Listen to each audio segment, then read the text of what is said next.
संगत शुद्धम साथियों, हम लोग साथ में मिलकर केन उपनिषद पे चर्चा कर रहे थे। हमने 2 अध्याय कंप्लीट कर लिया था और आज तीसरा अध्याय की शुरुआत करेंगे। तीसरा अध्याय का शीर्षक है आत्म खोज। आराम से बैठ जाएं सीधे। तो जैसा कि दूसरे अध्याय में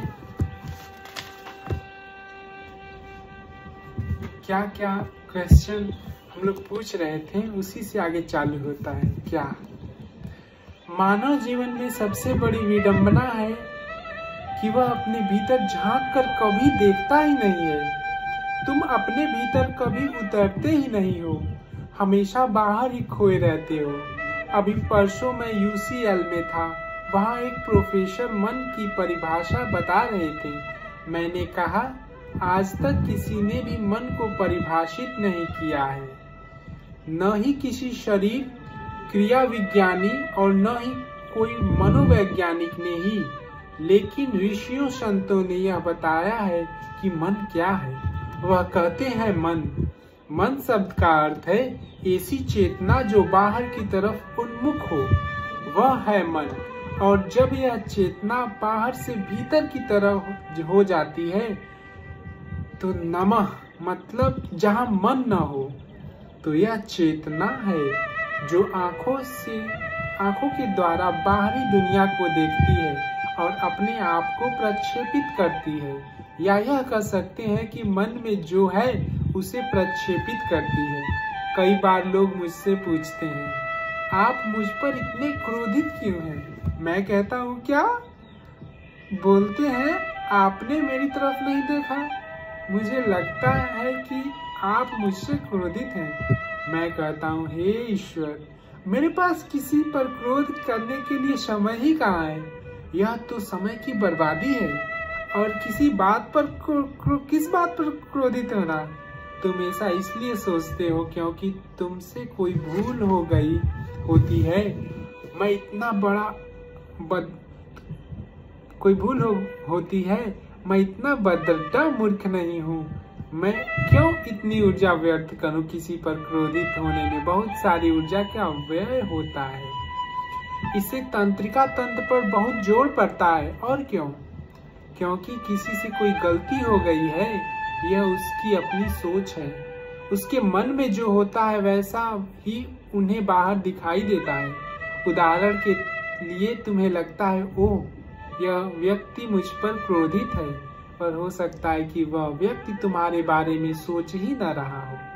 तुम्हारा मन बहिर्मुख ही हो जाता है।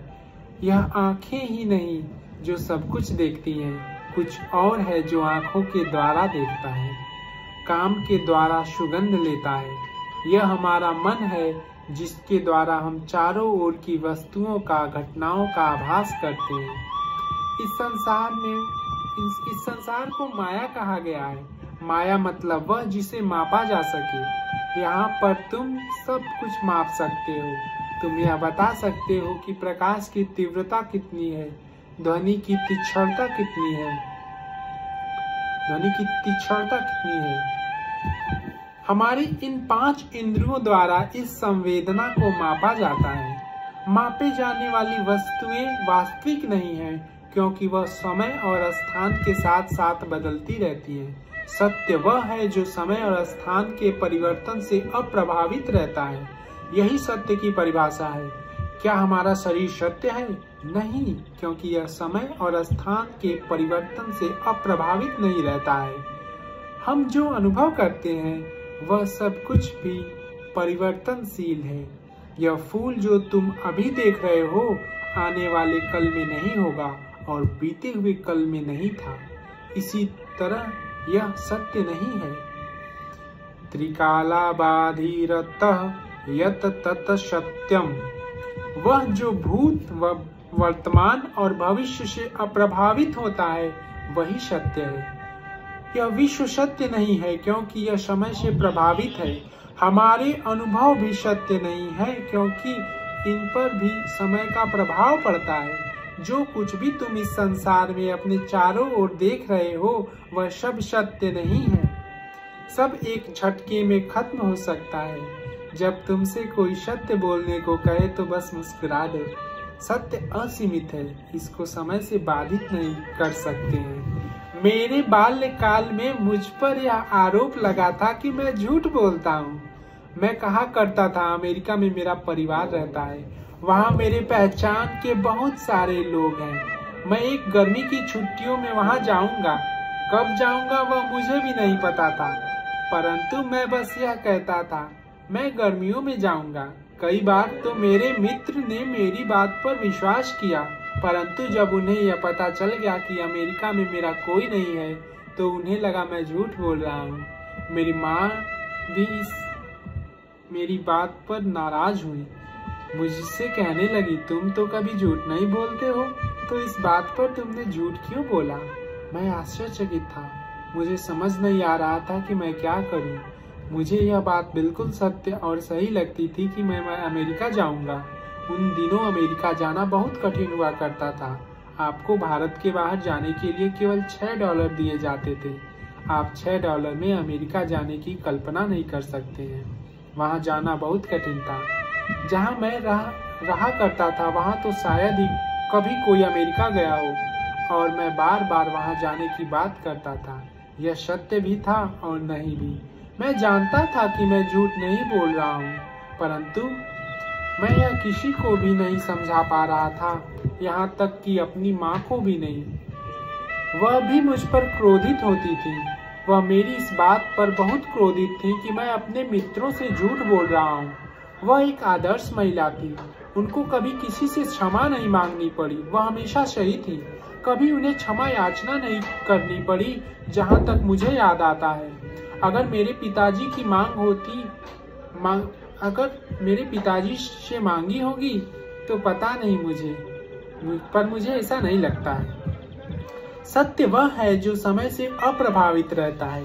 बीते हुए कल की वास्तविकता आज असत्य है। आज की वास्तविकता कल नहीं थी और शायद कल नहीं होगी। चीजें बदलती रहती हैं। आज अगर तुम किसी को मूर्ख कहते हो तो हो सकता है वह असत्य हो, क्योंकि कल को वह बुद्धिमान बन सकता है। कल तक तुम जिसको सफल मानते थे, पता नहीं आने वाले कल में वो क्या हो सकता है। वे दुखी हो या कल को उनका सब कुछ ठीक हो जाए, कुछ भी हो सकता है। सब कुछ परिवर्तनशील है, सब कुछ बदल रहा है। तो सत्य क्या है? यही तो यात्रा है। सत्य क्या है? तुम किसको सत्य कहते हो? वह चेतना क्या है जो सबके पीछे काम कर रही है, जो इस अस्तित्व के पीछे है? क्या ईश्वर ऊपर आकाश में बैठकर तुम्हारी तरफ इशारा कर रहा है कि वही खाता लेकर तुम्हारी गलतियों का हिसाब कर रहा है और तुम्हें दंड देने की चेष्टा कर रहा है?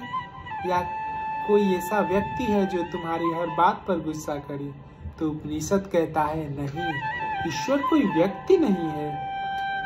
सत्यं ज्ञानमनन्तः ब्रह्म। सत्य ज्ञान और अनंत ही दिव्यता है। अगर तुम किसी फैंसी मशीन में इधर एक कागज रखकर बटन दबाते हो तो उस कागज में लिखी सारी जानकारी दूसरी तरफ स्थानांतरित हो जाती है। तो उस ज्ञान का क्या होता है जो तुम इस ब्रह्मांड में भेजते हो? तुमने इस विषय में कभी सोचा है? यह सब कैसे होता है? एक सेल फोन जो अभी एक प्लास्टिक की डिब्बा मात्र है, जिसमें तुम कुछ बोलते हो और वह बहुत दूर किसी और सेल फोन में सुनाई देता है। सारी जानकारी एक सेल फोन से दूसरे सेल फोन में चली जाती है। इस जानकारी का आदान प्रदान कैसे होता है? तुमने इस विषय में कभी सोचा है? कैसे एक नंबर मिलाने पर तुरंत या थोड़े समय के अंतराल में ही एक सेलफोन से दूसरे सेलफोन में बातों का आदान प्रदान हो जाता है? यह पूरा माध्यम जिसमें यह आदान प्रदान हो रहा है, यह ज्ञान से भरा हुआ है और यही ब्रह्म है। हम सब प्राण के सागर में तैर रहे हैं। हमारा शरीर एक शंख की भांति है और हम इस प्राण रूपी जल के भीतर तैर रहे हैं। यह प्राण हमारे शरीर में नहीं, बल्कि हम प्राण रूपी सागर में हैं। जैसे एक मछली का प्राण उसके शरीर में नहीं होता है बल्कि उस जल में होता है जिसमें वह है।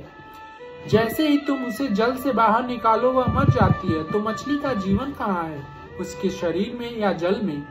इस विषय में सोचो। मैं तुम्हें कोई पका पकाया उत्तर नहीं देने वाला हूँ, न ही कोई तैयार सिद्धांत बताने वाला हूँ।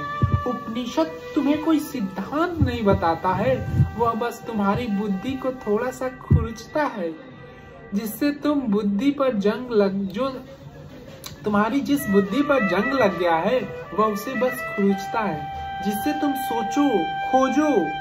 यह पूरा ज्ञान खोजने का है। यह पूरी यात्रा अपने अंदर की खोज है।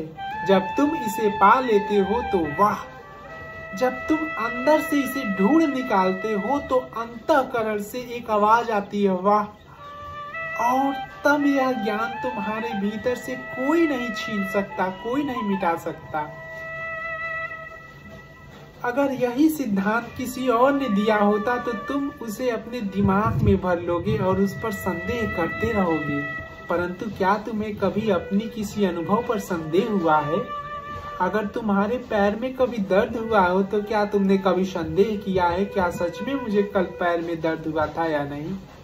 तुमसे अगर कोई यह कहे कि तुम बहुत सुंदर हो तो तुम जरूर सोचोगे, क्या मैं वास्तविक में सुंदर हूँ? यह कैसी विडंबना है। हम अभी तक यही अपेक्षा करते हैं कि लोग हमेशा आकर कहें कि हम सुंदर, अच्छे और प्रेमी हैं। हमें अभी तक यह ज्ञान नहीं हुआ है कि ब्रह्म ने जो कुछ भी बनाया वह सब कुछ सुंदर है और सबका कोई न कोई उद्देश्य है। ईश्वर आकाश में बैठा कोई व्यक्ति नहीं है जो तुम्हारे ऊपर उंगली उठाए और जब भी तुम उसे पकड़ने की चेष्टा करो तो वह तुमसे दूर भागने लगे। नहीं, यह पूरी सृष्टि उसी का अंग है। यह पूरा ब्रह्मांड ऐसा है जैसे एक मकड़ी के द्वारा बनाया गया जाल।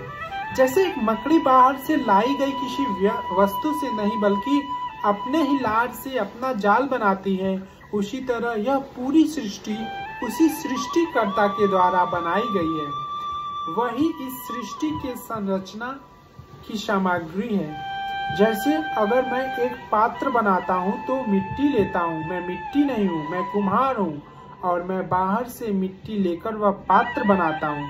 तो यहाँ पर दो चीजें हैं, एक कुम्हार और दूसरा मिट्टी, जिससे वह पात्र बनता है। अगर सृष्टि की संरचना भी इसी प्रकार होती तो ईश्वर के सर्वव्यापी होने की योग्यता पूरी नहीं होती। हमने ग्रंथों में ईश्वर के क्या लक्षण देखे हैं? वह सर्वव्यापी हैं, अर्थात सबसे शक्तिशाली हैं और सर्वज्ञ हैं, अर्थात वह सब कुछ जानते हैं। वह सब कुछ जानते हैं।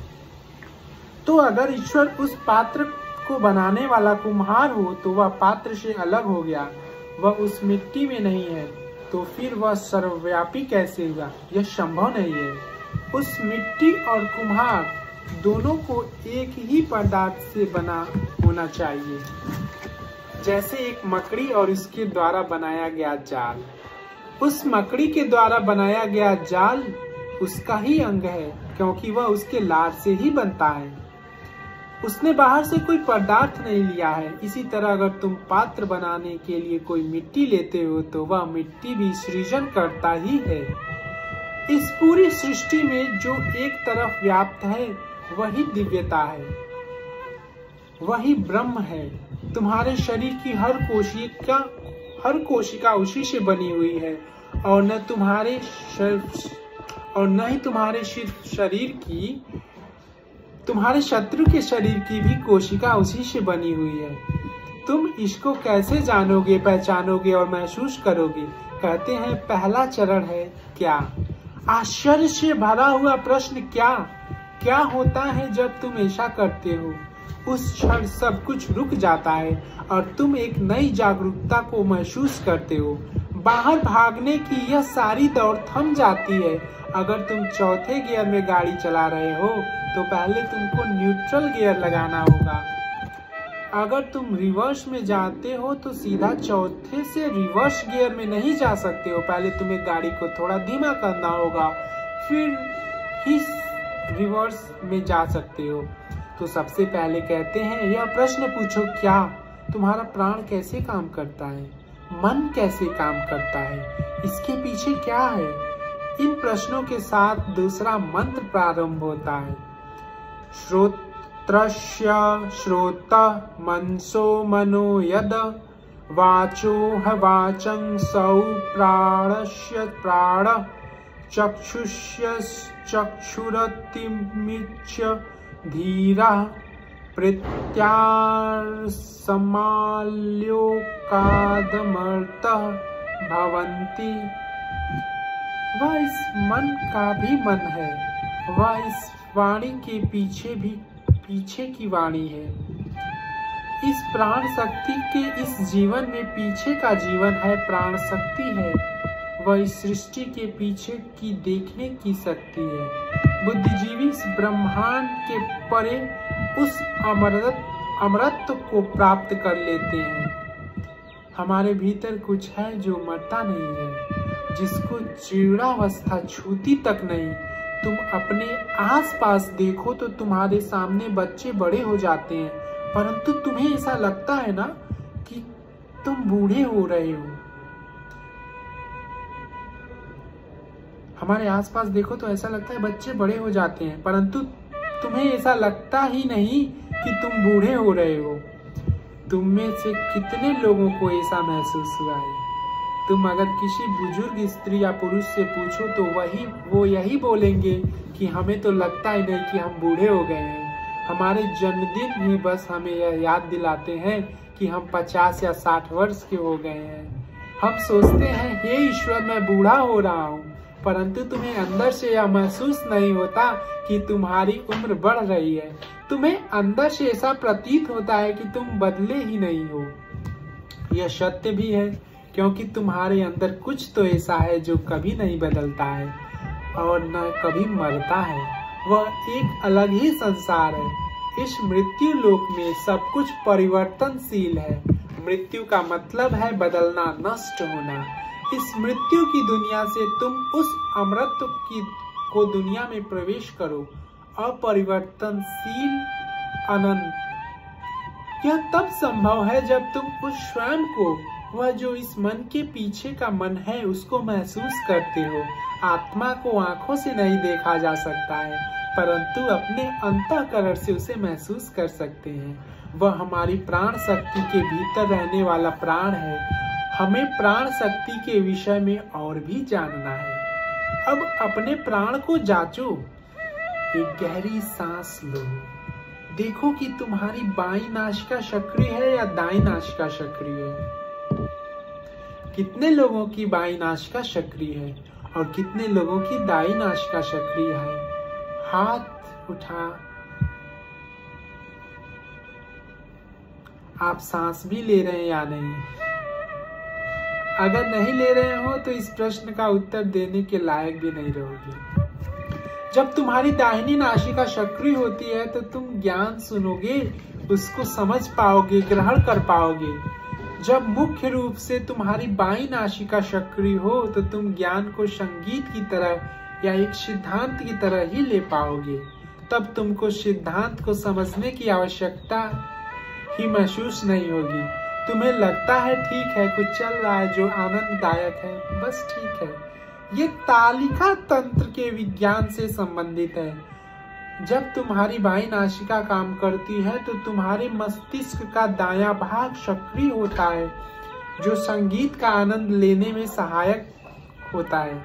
जब तुम्हारी दाईं नासिका सक्रिय होती है तो तुम्हारे मस्तिष्क का बायां भाग सक्रिय होता है, जो सोचने और समझने की शक्ति में सहायक है।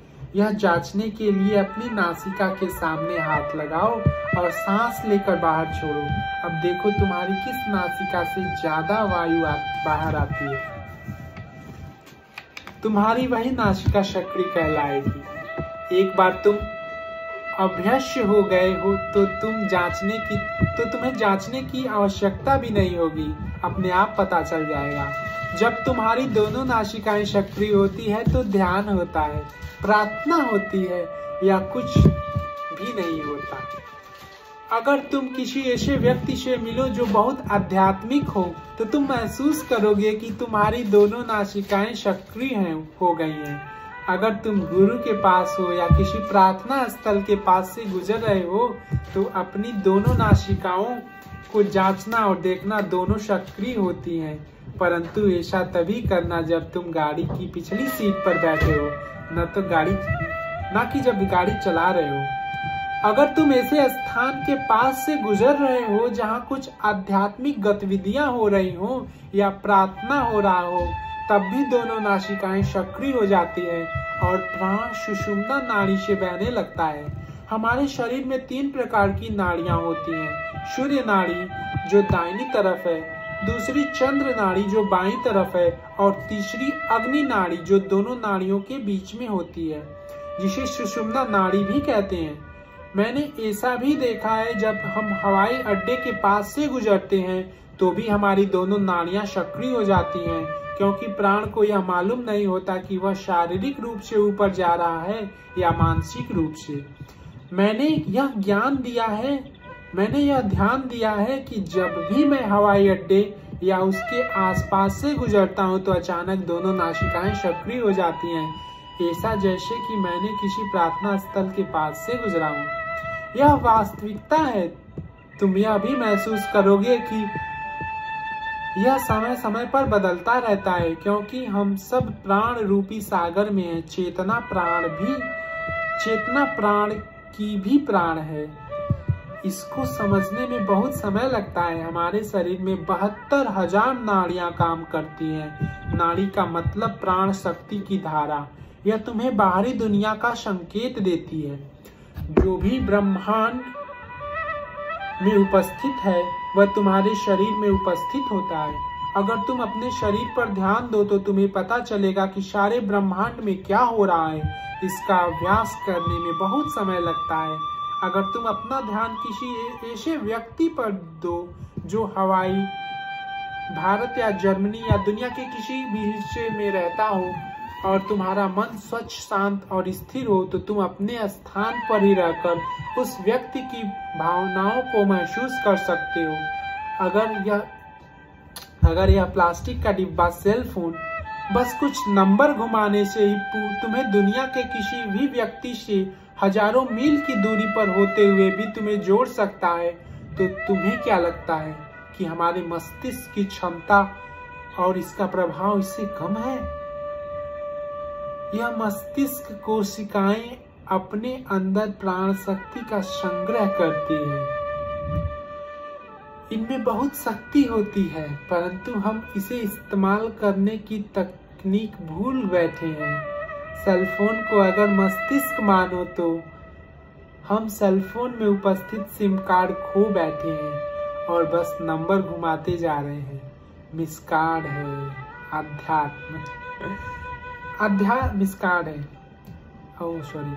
सिम कार्ड है अध्यात्म। तुम्हें अपने सिम कार्ड को सक्रिय करना होगा। तुम्हें अंतर्मुखता का अभ्यास करना होगा। अगर तुम्हारी बैटरी पूरी तरह चार्ज है तो तुम विश्व में किसी के साथ भी संबंध स्थापित करके वह कैसा महसूस कर रहा हो इसका पता लगा सकते हो। तुम्हें भी ऐसा अनुभव हुआ ही होगा, है कि नहीं? अगर तुम्हारा कोई करीबी मित्र या रिश्तेदार दुखी होता है तो तुम्हें भी उसका अनुभव होता है। तुम भी उससे प्रभावित होते हो। अगर तुम केंद्रित हो तो तुम्हें यह खतरा भी है कि तुम किसी की भी भावनाओं को महसूस कर सको। इसलिए प्रकृति ने इसके लिए एक सुरक्षा कवच भी बनाया है। तुम्हें तब तक इस क्षमता को प्रदान नहीं किया जाता है जब तक तुम इतने केंद्रित ना हो जाते हो कि तुम्हें किसी भी समस्या से वास्तव में परेशानी न हो। जब तुम इतने सबल हो जाते हो तो तुम इस विश्व में हर चीज में जुड़ जाते हो।